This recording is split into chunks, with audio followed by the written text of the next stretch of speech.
the sheer amount of like just will to get everything done and not without having formal processes in place. So that's actually been kind of a fun little playground for me because I thoroughly enjoy building out the processes and thinking through the strategy on how we're going to continue to grow, quite literally from the foundational of even having a CRM that's in use. Instead of going to a Google Drive, a Dropbox, wherever it is that you're going for this repository, this is our repository. And then you have a central individual or a team of individuals that are responsible for keeping that updated. But now you're only keeping one source of truth updated versus like multiple repositories. And that's super helpful because not only is it continuing to get our voice and footprint out there, but it gives that modeling for us to say, hey, here's a brand that I think we all know and trust these days, and they're using it and they're using it effectively. And by the way, here's how it works and here's what it looks like. Welcome to Future Fuzz, the digital marketing podcast. So Michelle Brammer, Director of Growth Marketing at Lingo. Thank you so much for joining me on the Future Fuzz podcast. Yeah, thank you for having me. How the holidays been going for you? Hectic? Yeah, we're in the deep of it now. The countdown is on. Yeah. But overall good. Feels like everyone just scrambles and waits for those last 2 weeks. Yeah, pretty much it. You know, it's definitely a scramble for sure. You would think year after year we'd all learn our lesson and plan stuff in like October or November, but that never seems to work. I say every year I'm going to start shopping early, and then it's a week before, and I'm like, oh yeah, whoops. Yeah. So for the folks who may not know you or Lingo yet, can you give us the short version of how you found your way here? Yeah. So my name is Michelle Brammer, Director of Growth Marketing at Lingo. Lingo is a digital asset management solution. So we work with your digital assets and make it easier for you to be able to share it with other people. I've been with Lingo for about a year, spent about the last 10 years in B2B SaaS, previously working with employee advocacy and ad fraud. And then before that, I worked in CPG and food marketing. So what was something that just jumped out at you when you immediately stepped into the role? Lingo had never had a marketing person on staff. So we're actually a child company of the Noun Project. Okay. So the Noun Project is an iconography and photography repository. And of course, they had a marketing team that kind of helped out Lingo, but nobody had been really overseeing any marketing efforts. And they managed to grow very well, piggybacking off of Noun Project for close to 8 years before they had to bring somebody in and really start kind of refining the marketing role.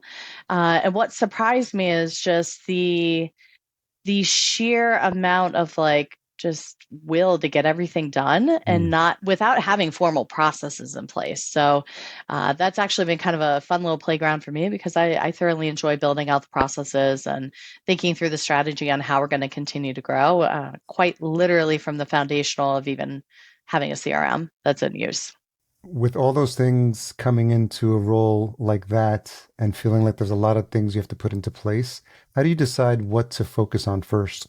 Yeah, that was the tough part because I think the one thing, everybody's looking for from day one is like, okay, you're here. You know how our company works. You have some light training. But like, can you bring those leads in now? And it's like, yeah, great.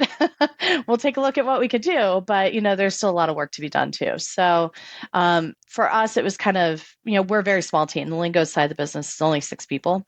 And it's myself and our CEO are the more forward-facing folks. And there's also so much time in the week really to get things done. So part of what we had to balance is, what can I get off onto the dev team now to kind of start working through and get in their backlog while I could tackle other items that don't really require other people's help. So kind of straightening out our CRM that we did have in place was more or less like a glorified to-do list. Which is great if you're the person who put it in there, but useless for anybody else trying to look at it. Yeah. So that was pretty high on the priority list. It's just even shaking out like of the folks that we've been talking to, who do we need to follow up with? Like, who can we actually go after right off the bat? And also from there, taking a look at the things that we're running. So looking at our Google ads and looking at our advertising, like what is actually working? What is actually driving some pipeline, killing some of those early programs, making some changes right off the bat. But because we literally had no systems in place, it was really just kind of figuring out who are the people I need to talk to first, and then how do I best get to them? Because there was no form of outbound other than, actually no form of marketing at all, other than really Google Ads. How did the definition, if it was fuzzy at first, about Lingo's ICP change once you started to do that work and realized maybe it wasn't there at all, and now obviously it's a clearer picture. Yeah, so it was definitely like I think we're doing well in this space. Like we've had a lot of clients come from here, and we're like, okay, cool. Where would I find our client list? It's like, oh, well, that's not really in the CRM, right? Like it's in our product. Okay, great. Okay, so let me backtrack from there and like try to figure out, okay, who is the client list? And then take that into the CRM and really start enriching it to figure out, okay, we have an inkling that we're doing pretty well in certain spaces, but like, are we? Right? How long Mm. are they staying with us? How much are they Mm. paying us? How long does it take us to get that investment back? So, starting to pull all those data points together to validate, yeah, we think we're actually working well in this space, but then be able to back it up with data and say, oh, yeah, we actually are. And maybe we need to contribute some roadmap there. And I think with our space in particular, digital asset management, pretty much everybody can use it Yeah. to some degree, shape, or form, uh, which means you can get spread thin pretty quick. So I kind of went into this with, okay, we can target all the people and get pretty much nothing, or we can niche down, right? So we originally started out with like 7 ICPs that we really could go Oh after. wow. And that's a lot for 2 people, Yeah. right? So it's like, okay, well, now that we have that, what niche of a niche should we really be focusing on? And there was a pretty good sentiment that we were doing very well in the cannabis industry, but then taking all those data points and actually putting it together validated we actually were. So now it's Mm. like, okay, now we know where we need to spend our time, money, and effort. Yeah. We're going to focus right here. There's 300 and some odd vendors in our space. There's plenty of people to go around. So let's go ahead and focus our attention specifically in this space. Not that we don't do well in others, but that's kind of where we're spending our time and effort. But we had to build all those data points out first to validate, yeah, that was actually accurate. Sounds like it was a heavy lift, but it took some wrangling to get It organized. was. Yeah. So most teams know that their assets are messy, but not everyone thinks it's a problem worth solving. Where do you see that tension show up the most? If you've worked in marketing, if you're a designer, even to an extent, probably internal comms, you've absolutely have the problem. You just don't really realize you have a problem until you've heard it a couple times. So a lot of us these days use Slack, they use Teams. If you need something, right, you're probably going to reach out to one of those individuals and be like, hey, do you know where I can find the image of X? Well, Yeah. I know I've done that Yeah. dozens of times, right? Same. Yeah. Or it might look like, hey, this vendor needs this sized as this instead of this. Can you help me with that? Mm. Or, hey, this agency said they can't use a JPEG, but they need an SVG. Like, what am I supposed to do with that? Right. And every time you receive one of those messages, like, okay, yeah, it's easy enough for me to go find the image or resize it for you or do what needs to be done for you to have it. But that takes away from what I'm also doing. And now, Mm. if you take that scale and you get that question 5, 6, 7 days a week, even at 5 minutes a clip, that adds up real quick. Where you start to see it get complicated is when you're constantly getting those same questions over and over again because Yeah. people are trying to dig through your Google Drive. They're trying to dig through your Drive. They can't find anything because they have a visual of what they're looking for and they're trying to find it by way of a name, Mm. right? So that's usually where it starts to show up. And you definitely start to see it as companies start to get larger, right? So as you start to add on a couple different marketers or a handful of people where maybe somebody has an investment in social media and somebody else is working on digital ads and then you're also working with an agency and before you know it we're all sharing the same set of files but we can't find the same set of files. Now Mm. you start copying them or adding other versions of them, right? So I think V1, every V6. 100% final point one, final, no, the real final, right? We've all done it. We've all seen it, or Capital letters final. 100% or worse, screenshot final, right? So we definitely have all Yeah. done it. We've all known it's a problem at some point, but there almost becomes a tipping point where you're like, okay, this is actually becoming a real bottleneck to getting real work done. Yeah. And when you're in a creative flow as a marketer or designer, the last thing you want to do is have to go from your creative flow to an administrative function that can Mm. be solved for. Yeah. And that's what digital asset management solves for. So a lot of times folks realize they know they have a problem, but it's not a problem until it becomes a problem.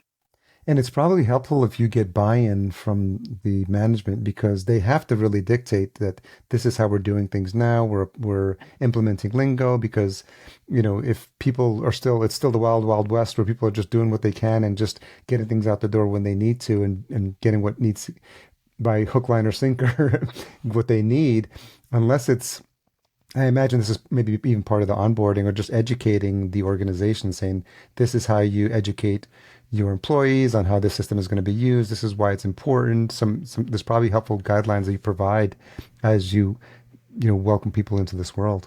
Very much so. And I think even more so now that AI has become such a big part of our day to day is it's very Yeah. easy just to like, well, do I want to wait on Michelle to get me this image? Or can I just go to like Midjourney and be like, hey, I need a picture of X, Yeah. Y, and Z, and it might or might not be on brand. Yeah. More likely, it's not going to be on brand.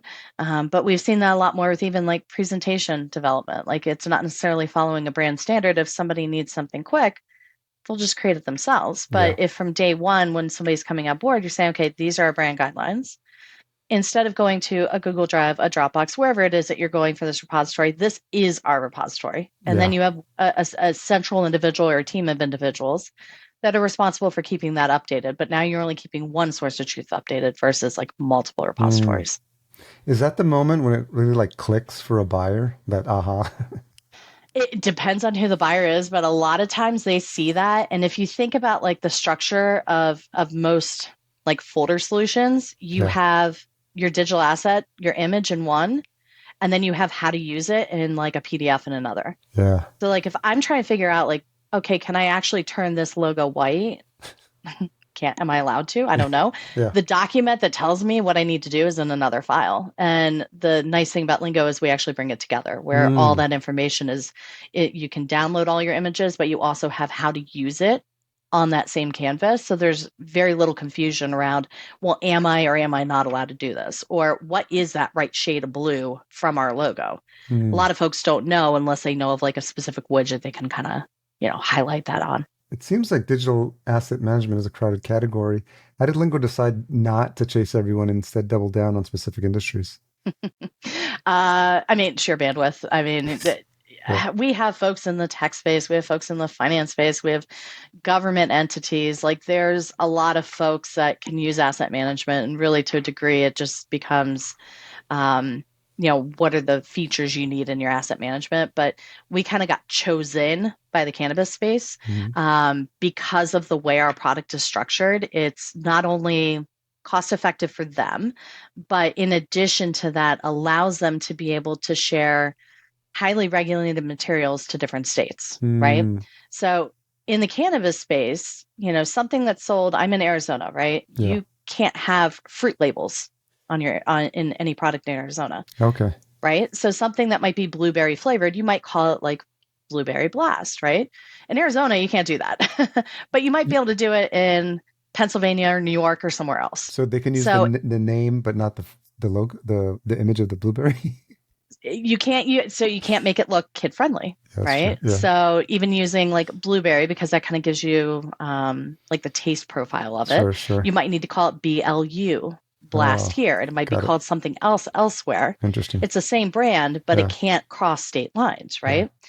So understanding how folks are using their assets to get distributed really is where we kind of became the henchman within the cannabis industry, because they're using that for their collective amount of assets, and then they're sharing it with each other. So I mean, they were Mm. our own word of mouth engine. It was Yeah. great because now as they're sharing their kits to other brands to get their brands placed in different dispensaries in different states, now they're consistently seeing the Lingo branding, and they're like, well, wait a minute, what is this? Mm. This works so much better than how I'm doing it today. Let me get a hold of those folks. Smart. And that's led to us, naturally kind of becoming the chosen asset management solution in the cannabis space. Future Fuzz is sponsored by SalesSource, B2B pipeline management and sales growth for your business. Has that adjusted your strategy for how you appear in front of these cannabis providers? Are you attending more conferences, or how have you adjusted any of the marketing related to that? Yeah, so that's actually been a big part of our discussion for 2026 is, from a cannabis perspective, how do we get in front of these folks, Hmm. right? A lot of them are just marketers like the rest of us, right? Yeah. we're just working in a very specific niche, but we definitely have gone to market with more of a referral program because we know that word of mouth is really strong. We work with some of the premier MSOs or multi-state operators in the cannabis space who Mm-hmm. are more than happy to make the introductions for us. Mm. But in addition to that, it's also led us to where do we spend the time and effort with partnerships? Yeah. So do we dedicate the time where it's going to be a help not only for the brand, but maybe the point of sale system that they are advertising through Yeah. for their products within the dispensary. So it's changed a lot of the way that we go to market, not only with cannabis, but yeah, even from an event perspective, understanding who else is out there because it's extremely difficult to figure out who the key people are in the cannabis space. Mm. Those events have been extremely helpful. We actually just came back from one like 2 weeks ago. Okay. Yeah, Yeah. it's so interesting when you can speak their language and you understand the pain point and you have that experience of that success with that client and Yeah. you can exactly walk them through, how they're able to manage all their assets, their data into compliance and to stay in sync across all those states. I'm sure their eyes light up because it hits a pain point with them because it's something that it's resonating. It does. And it's funny because we actually heard it recently on a call. A lot of these folks are dealing with different menus in different dispensaries. So, like how you would purchase a product, right? Yeah. And we actually heard somebody mention the other day that 2026 is going to be the year of menu remediation. Hmm. We're like, ooh, that is strong. But when you use that with other brands in that space, they're like, oh, yeah, that's an absolute need. Oh, yeah. But that would not be something you would normally connect two dots together until you hear it and you're like, yep, that is exactly solving the problem we're trying to solve for. And it obviously lends itself well to other industries that use multiple SKUs because I can imagine having that same issue. And so, does it help you put together thoughts about case studies or testimonials to show how this was a win? So people in other industries, maybe not cannabis related, but multi SKU industries can relate to that pain point. We know that cannabis is really just like a subset of retail. Yeah. So it absolutely is an area that can fit well for, your boutique beverages, your boutique foods as well. But within the cannabis space itself, we were really able to focus in on, well, what would this look like for a multi-state operator? And we were fortunate enough to work with Curaleaf, which is one of the top 10 brands out there, elite within the cannabis space. And they're operating, I believe, out of 16 different states now. Okay. And when they first came to us, they were trying to solve for the original problem of, I've got to share these links with all these people, and I'm sharing a Dropbox link individually over and over again, or I'm sharing SharePoint and it's getting out of control. Yeah. When you're thinking, even at 100 SKUs times how many states you're doing it in, and it's CPG, so you're changing pretty quick. Yeah. That gets overwhelming pretty fast. So they originally came from us just trying to solve that problem of like, how do I share these assets at scale? And over time have realized that just with the way we're structured, they can house all their asset management needs for their point of sale providers, for their dispensaries, for their bud tenders, including not only information about the products and the assets themselves, but also how do I best sell this to a consumer that's maybe trying cannabis for the first time and wants to know what's the difference between brand A and brand B. So they've been able to scale quite substantially as a result of using something like Lingo to help get their solutions into each of those different dispensaries and into the hands of different wholesalers. I think what's so interesting is this deep focus that you have, and the more you work with them, the more you understand the industry, more their needs, and even some of the lingo, so to speak. The lingo. The lingo. But menu remediation, for example, like how powerful is that, and how does that shift the conversation when you're on a sales call? 100% shifts it. I think even something as simple as if you called dispensaries a store or a retail location, it's like, that's not really quite hitting. It's, but then in addition to that, like being able just to understand the nuances that a brand in Arizona may be the same brand under a different name in Pennsylvania, which may be a different brand under a different name in California, but it's all still the same root brand, if you will. Really getting to understand those different nuances between them also helps not only with us pitching them, because now we can kind of set up our kits and portals in a way where they can see the solution to the problem Mm-hmm. when we're doing a demo with them and when we're talking about the product. But then we're also committed to, okay, well, what are the other problems that you're having? And then let's have us be the solution to help you solve that, so that Mm. when you're coming in as a trusted cannabis brand, now you can actually help influence your revenue and your operations by being able to connect to multiple vendors, to different endpoints, without having to have 5 or 6 varieties of the same brand image, just in different sizes, because different vendors need them different ways. Very smart. You mentioned how competitive the space is, and as a smaller Yeah. player in this competitive market, how important is it owning the narrative versus just trying to compete on features? Pretty important. As much as we'd love to go against the enterprise folks, like we're not enterprise. I Yeah, mean, we do have yeah, enterprise clients that use us, and they use us very successfully, but we're not going to chase certain features and widgets that maybe are going to allude to the top 100. Hmm. We're kind of building our platform to focus on actually meeting real needs, Yeah, for people that have a real need. And as we've continued to build the platform, like, we've been very clear about making sure it stays simple. It's very easy to keep adding things into the platform over time, yeah, but then the more you add, the more complicated it gets, the more management it needs. And that's kind of the antithesis of like trying to solve the original problem of, can you help me with X? yeah. So we want to make it really easy, really scalable for a lot of folks, and to make it easy to learn. But because of that, we're maybe not going to be for everybody, Yeah. but we are going to be for a lot of people. That's really smart advice for anyone who's, in a crowded field, a smaller player, finding your strengths and finding where you can play and then honing in on that and then Yeah. ultra serving that client. And I think that really is where you've demonstrated that you're seeing results and having success. Yeah. Where do you see education playing a bigger role for buyers in the next few years? Yeah, it's tough because I think from like an education standpoint, from the marketer side of me, we're used to being really scrappy with a lot of tools Yeah, and yeah, making things work in a way that maybe they shouldn't work, right? yeah, So with us being in the asset management space and the way that our kits and portals work, like, technically, yes, you can manage all your brand guidelines out of it as well. I can also manage my brand guidelines out of a HubSpot, out of a Canva, like other places where people are building. yeah, So, we recognize that. But there's also that degree of education around, as we get further and further away from the correct tools and services to be able to scale your business, we also can get further and further away from keeping our brand narrative correct and consistent, especially with AI. It's just so easy to create so many things sure. without thinking about, how is this supposed to look and feel?